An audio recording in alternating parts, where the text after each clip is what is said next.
holy place. That I shall bear the truth, faith, and allegiance. Faith and decency and the Allegiance constitution to the Constitution of India. Okay. That I shall fulfill all my duties That I should fulfill all my duty for the promotion and on the promotion and protection of the human rights. protection of the human rights.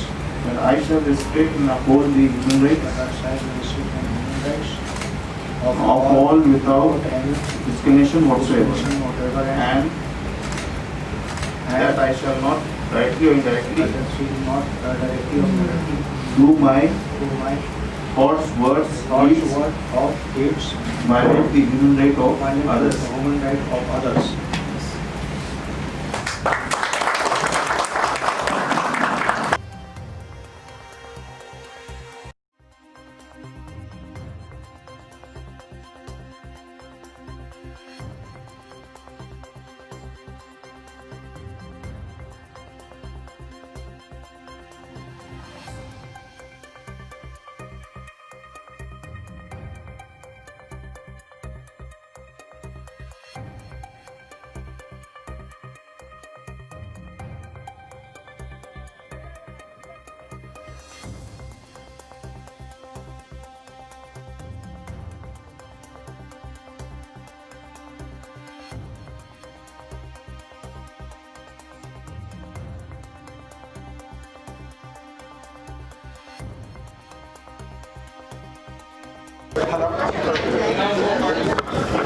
आज के इस conference का main मकसद था, हमने Bengal team का गठन किया है। श्रीमान फैजल खान को हमने चुना है आज हमारे स्टेट प्रेसिडेंट के तौर पे, और एक्सपेक्टेशंस है हमारे बंगाल में। अब we are organisation from Delhi, तो दिल्ली से ये बंगाल का सफर, मैं I am born and brought up in Bengal, so Bengal की टीम के ऊपर मेरी खास नज़र रहती है हमेशा। मैंने हमेशा ख्याल रखा है कि बंगाल से वो हो जो पूरे देश में नहीं हो रहा हो, तो इस कारण से हमने बंगाल में अच्छी टीम बनाने की कोशिश की और आज जो टीम का गठन हुआ है, तो यही शपथ ग्रहण समारोह था। इस शपथ ग्रहण समारोह में आप लोगों ने हिस्सा लिया, हम सब ने ओथ टेकिंग सेरेमनी की, और यहाँ से हम अपना सफर शुरू करना चाहते हैं बंगाल में। हालांकि काम हम पहले से ही कर रहे हैं बंगाल में, लेकिन officially we are announcing from today mister Faisal Khan is taking the charge as a state president, and along with his team, the whole team will work for NHRO, will work for the country. We are going to serve India from under the banner of NHRO, headed by Mr. Faisal Khan as State President in Bengal, and I'll be there always to guide and will love to be by the side.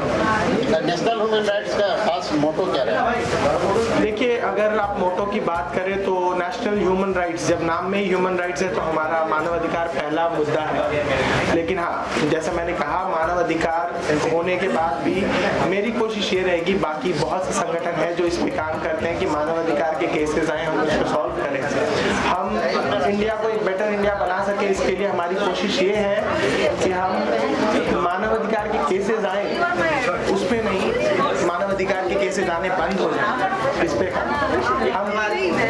आपने कहा press conference में कि NGO है, NGO के नाम पर लोग आजकल एक बिजनेस चला रहे हैं, तो आपका एनजीओ इसमें किस तरीके का रोल प्ले करेगा आने वाले वक्त में?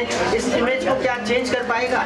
जरूर, इस इमेज को चेंज करना ही मेरा फर्स्ट इनिशिएटिव था, बिकॉज मैंने जैसे आपको कहा कि ह्यूमन राइट्स के मेंबर हैं और ह्यूमन राइट्स का प्रेसिडेंट हूँ। ये पावर दिखाने के लिए आप ह्यूमन राइट्स में नहीं जुड़ते, आप किसी एनजीओ से जुड़ते हैं, सोशल वर्क करते हैं, देश को बेहतर बनाने के लिए आप जब समाज सेवी कहलाते हैं। एक सेवक होना अपने आप में बहुत बड़ी इज्जत की बात है। जब आप उस इज्जत अफजाई के काबिल बन रहे हैं, आप दुनिया के सामने इस तरह से आए हैं कि आप समाज सेवक हैं, आप दुनिया को बेहतर बनाएंगे, उस जगह पे खड़ा होके आप कभी पावर ना दिखाएं, आप वो बने। हमारे हर मेंबर को हम यही सिखाते हैं, we are trying to educate them about human rights, हर एक चीज़ के बारे में, ये मैंने बोला बिहेवियर, कल्चर, हर चीज़ के बारे में हम एजुकेट कर रहे हैं, ताकि हमारे मेंबर बाकी लोगों से अलग खड़े हो सके, अलग जब वो बात करें, जब वो मिले लोगों से, तो लोगों को खुद ही एहसास हो कि एनएचआरओ ह्यूमन राइट्स की तरफ किस तरह से काम कर रहा है, समाज की तरफ किस तरह से काम कर रहा है। आमतौर से देखा जाता है रवि जी,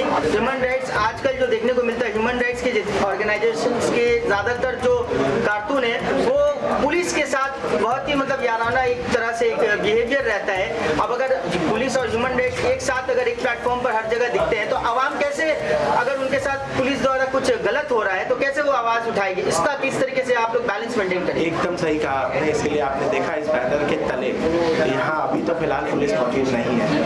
हमने सबसे पहली कोशिश की है कि लोगों के अंदर ये अवेयरनेस पहुंचाई जाए, और अवेयरनेस पहुंचाने के लिए हमने अपने एडवोकेट्स, चीफ जस्टिस, इनका सहारा लिया। पहले हम सीख लें फिर हम सिखाएं, ऐसी जर्नी रही हमारी। तो हमने सीखा भी बहुत कुछ, अब सिखाने के दौर पे आए हैं, हमारे साथ लोगों को जोड़ रहे हैं। We are trying to educate them about human rights.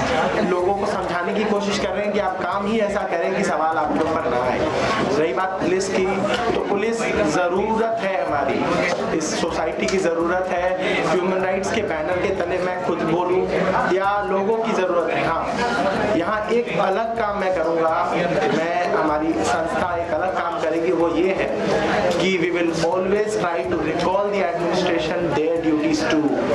मैंने जैसे बोला एवरी सिटीजन, अगर सिटीजन की बात करें तो पुलिस भी सिटीजन ऑफ इंडिया ही है, उसके पास कोई स्पेशल पावर नहीं है। अगर है तो उस पावर का पॉजिटिव यूज होना चाहिए, इसका ख्याल हम रखेंगे। बहुत बहुत धन्यवाद। एक क्वेश्चन है फैसल साहब से। फैसल साहब आपसे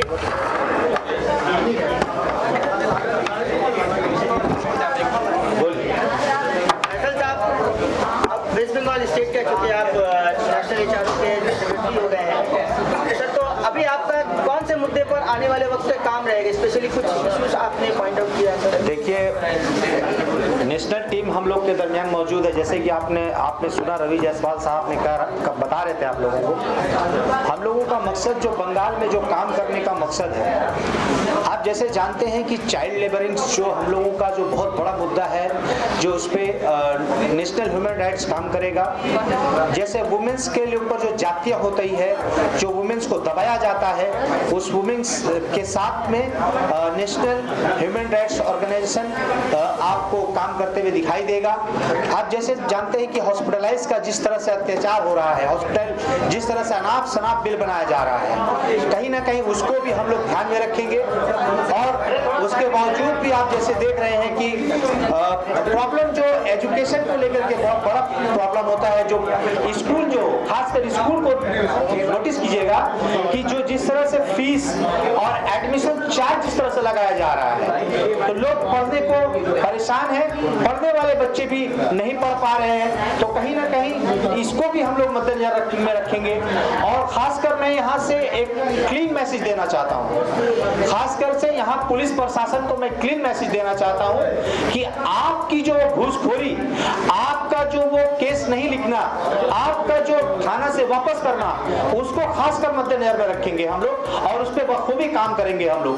अगर इस तरह से आपके मीडिया के माध्यम से मैं कहना चाहूंगा बंगाल के सरजमी प्रेस क्लब से कि अगर किसी को भी किसी चीज पर अगर दिक्कत पड़े, national human rights West Bengal में मौजूद है। आप आए, आपके हर मुद्दे को सुना जाएगा, आपके हर मुद्दे पे काम किया जाएगा, चाहे वो किसी भी मामला पे हो, हम लोग साना बसाना खड़े रहेंगे। महाराष्ट्र के बाद बंगाल सेकंड पोजीशन पे रहे ह्यूमन ट्रैफिकिंग को लेकर के, ऑटो ट्रैफिकिंग को लेकर, इस पर आप लोग कुछ काम करेंगे? देखिए, ये सारे मुद्दे पे हम लोगों को काम करना, सिर्फ एक मुद्दे या दो मुद्दे पे काम नहीं कर रहा है। अगर हम लोगों के पास कंप्लेन आएगा, हम लोगों के पास रिटर्न में अगर आएगा, तो उसका बखूबी एक्शन भी लेंगे, बखूबी जवाब भी देंगे, बखूबी हम लोग जरूरत पड़ेगा तो कोर्ट तक भी मूव करेंगे। तो सर, इसके लिए फंडिंग कहाँ से आएगा? देखिए, फंडिंग आज से मैं सोशल नहीं कर रहा हूँ, कम से कम आज से मेरा 10 साल सोशल किए हुए हुआ। आज मुझे नेशनल टीम में चुना है, तो हम लोगों का जो फंडिंग का मामला ये है कि हम लोगों का प्रोजेक्ट है, जो हम लोगों का ह्यूमन राइट्स प्रोजेक्ट है, उस पर हम लोग काम करते हैं, उस पर काम करके उसी से हम लोग उसको फंडिंग करके हम लोग काम करते हैं। ये आपको जो ओहदा मिला है कितना चैलेंजिंग होगा आपके लिए? देखिए, आप जैसे कि जानते हैं कि इससे 25 तारीख को अभी हमने वक्फ बोर्ड घेराव किया था, आप लोगों को सबको पता है, वो भी एक चैलेंजिंग था। तो इसके बाद ये भी एक चैलेंजिंग है, हम लोग तैयार है चैलेंज के लिए, क्योंकि जब रवि जायसवाल जैसे प्रेसिडेंट हमारे साथ है और हमारे बंगाल के टीम जिस तरह से साथ खड़े हैं, तो ये चैलेंजिंग नहीं है। लोगों का सेवा करना चैलेंजिंग नहीं होता है, लोगों के साथ खड़ा होना चैलेंजिंग नहीं होता है। ये एक तो आशा है और आशा के किरण है कि हम लोग को ये उम्मीद है कि हम लोग उस पर कामयाब होंगे और आगे बड़ा काम करने पे हम लोग तरक्की करेंगे। बहुत बहुत शुक्रिया, थैंक यू। अस्सलाम वालेकुम, नमस्कार, सत श्री अकाल।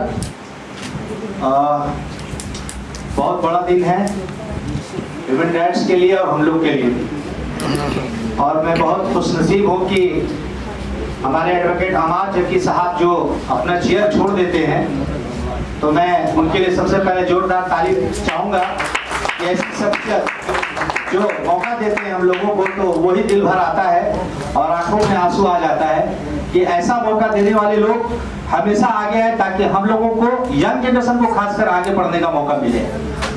और खासकर हमारे नेशनल टीम यहाँ जो नेशनल प्रेसिडेंट रवि जायसवाल साहब जो नेशनल प्रेसिडेंट है और साथ में हमारे पूरा नेशनल टीम है, मैं उनको जोरदार तालियों से स्वागत करवाना चाहूँगा, क्योंकि उन्होंने जो हम लोगों को बंगाल को मौका दिया काबिल तारीफ है। और कहीं ना कहीं हम सब मिलके कांधे से कांधे मिला के हम लोग काम करना चाहते हैं। Of Mr. Faisal Khan as the president of the Bengal chapter of National Human Rights Organization. I would also like to congratulate the national chairperson of Human Rights Organization, Mr. Ravi Jaiswal, who have been doing a tremendous job throughout India. And वो कहते हैं ना कि पार की नज़र, तो जिसकी पार की नज़र होती है वो हीरा चुन ही लेता है। तो रवि जायसवाल साहब का वो पार का नज़र है कि पूरे मगरबी बंगाल में उन्होंने वो हीरा चुन करके निकाला, जिनका नाम फैसल खान है।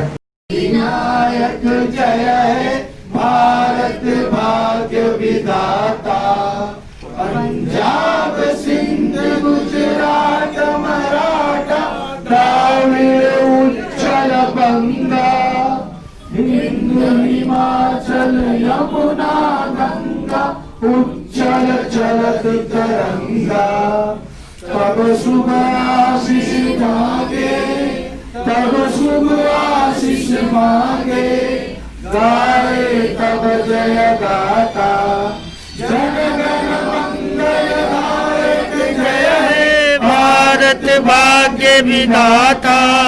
जय जय जय जय जय। Subscribe now and press the bell icon. Never miss an update.